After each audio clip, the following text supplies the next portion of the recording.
morning, or depending on when you're watching this, good afternoon, good evening, or good night. My name's Ross, and as always, told out of Voice of Radio. So today, I need to tell you about, and I don't think this is hyperbole when I say it, the worst pre-release promo ever. And you know I am a man who's pretty well known at this point for my positivity. I weirdly, and it's kind of ironic, get a lot of hate comments from people about my unwavering positivity about card games. I'm too positive, I hype up too much stuff, etc, etc. But I'm afraid today we need to talk about Mimikyu from the Destined Rivals pre-release, because I'm going to make an argument, and I think it's a very strong argument, that this is, hands down, no question, the worst pre-release that has ever been released. Now, starting off, we need to go over again something I told you the other day, and that is that there has been a big change for Destined Rivals pre-releases, and it is not a positive change.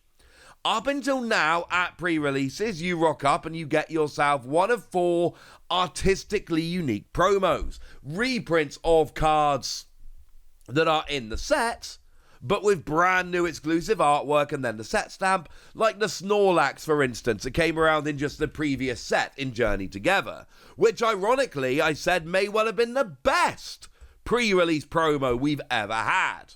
Love this Pokémon, Snorlax is one of my faves, adore the Okacheke artwork, one of my favourite artists, and it's got a really nice ability that lets hot Pokemon do an extra 30 damage. You add all of that together and you have what I sincerely believe to be probably the best pre-release promo we've ever had. And again, I don't say that lightly.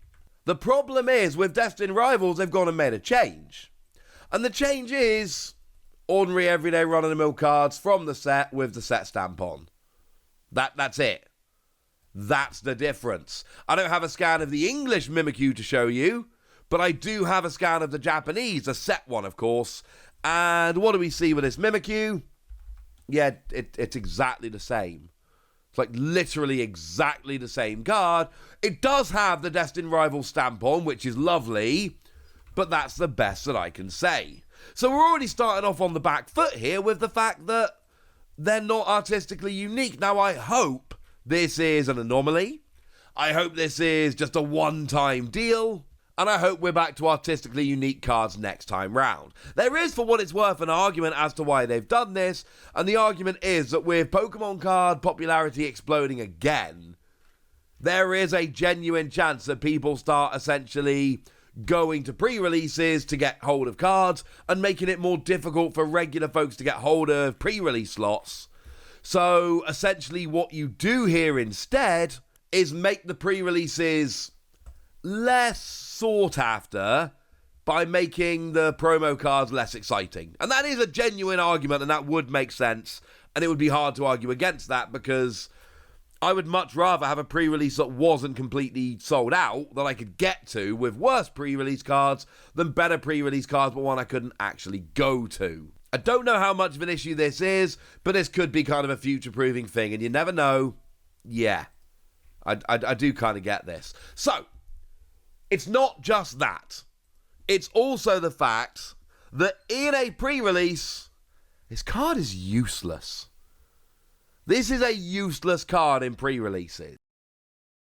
Now, I'm not saying it's necessarily a terrible card that you don't want to get, and I'll make an argument for it in a minute, but it's got one attack. And the one attack says, choose one of your opponent's active Terra Pokemon's attacks and use it as this attack. Here's the problem. There aren't any Terra Pokemon in Destined Rivals. Pre-releases are conducted using packs of Destined Rivals. You won't have any Terra Pokemon attacks to copy. You can't do anything. Now, in Standard, it's a very different story. Because in Standard, we've got Team Rocket's energy, which we will have in pre-releases for what it's worth.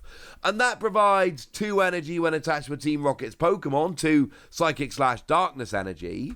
And you'll notice that this is Psychic and a Colorless. So you attach 1 Rocket's energy to Mimikyu, and you can use this straight away. And the thing is, there are a bunch of really good Terra Pokemon which are seeing a significant amount of play in the metagame right now that you can use to copy this for a single energy. So, Charizard, for instance. Charizard's a Stage 2 Pokemon that needs 2 fire energy attached to it to use Burning Darkness. You can copy it with a basic Team Rocket's Mimikyu and a single copy of the energy. And the thing is, if your opponent's taken 5 prizes, then they do 180, plus 30 times 5 is 150, plus the 180 is 330. So against a Charizard deck, if you basically force them to take 5 prizes, which is harder to do against Charizard because they are using stuff like Dusknoir, so they can manipulate their prizes, I get it. But if you can get them to a point where they've taken 5 prizes, you're one-hit KOing a Charizard for a basic Pokemon single energy attachment. That's genuinely brilliant. Dragapult is one of the best decks around right now. Phenomenal deck. And sure, you can't use this until they've evolved up into their Stage 2 to copy. But again, they're a Stage 2 energy. You're a basic single energy. And you do 200 to the active and drop 6 damage counters on the bench in any way that you like. Maybe we're going to see something like Terrapagos in some of these Terra Box decks, which is something we still see running around. And now, here's the thing about Terrapagos. Terrapagos, you copy the amount of your bench Pokemon, and Terrapagos is played with Area 0 Underdepth to have 8 bench Pokemon, but you can only have 8 bench Pokemon if you've got a Terra Pokemon in play. But if you do fill your bench up to 8, copy Unified Beatdown, do 240 damage, you get a one-hit KO on that. Team Rocket's Mimikyu is a good card in Standard. It's not a good card in pre-release as in Limited. It literally can't attack. And here's the thing, you might still go to this and be happy because you might go, well, hang on a second. Mimikyu's great. I love Mimikyu. Great Pokemon. This is a cool version of a card which I'm going to want to use in my deck because actually, as I saw in Wassie's video the other day, this has got a really nice attack. And in that regard, it's kind of good. As a card to pull and take home, there is an argument that it's pretty cool, although I really wish it had unique artwork. In pre-releases, no. Now, the thing I kind of love here, when Pokemon revealed these officially, they did actually give a little bit of a blurb, making an argument for Mimikyu and basically explaining their reasoning. They said this. We're not going to sugarcoat it. Team Rocket Mimikyu's Gemstone Mimicry attack isn't going to have much impact in pre-releases due to the Scarlet and Violet Destined Rivals expansion featuring 0 Terra Pokemon, though it can be extremely impactful in the standard format. That's the argument I just made. However, it still has a retreat cost of 0, and that's helpful in any Pokemon TCG battle. There's one combo you can look at to make a reality while opening booster packs. If you use Team Rocket's Giovanni to switch in Team Rocket's Mimikyu while gusting up your opponent's bench Pokemon, you'll easily be able to retreat into the attacking Pokemon of your choice. And actually, that is an argument here.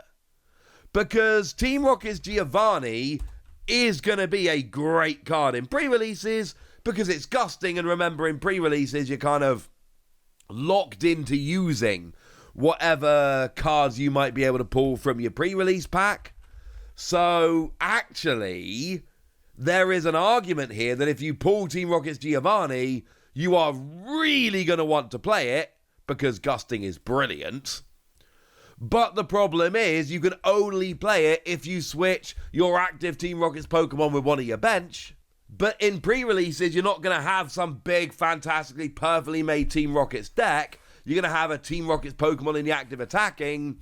So there is actually a real, genuine argument here to go, alright, put Mimikyu in your deck, bench Mimikyu at the first opportunity, and essentially, with a Mimikyu just sitting on your bench, Team Rocket's Giovanni just becomes gusting, and actually there is a genuine argument that this works.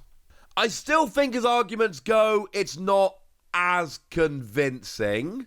And when I'm actually playing in the pre-release, I think the other cards, let's face it, I think the other cards might be a little bit more useful. You know, Ethan Typhlosion's Buddy Blast.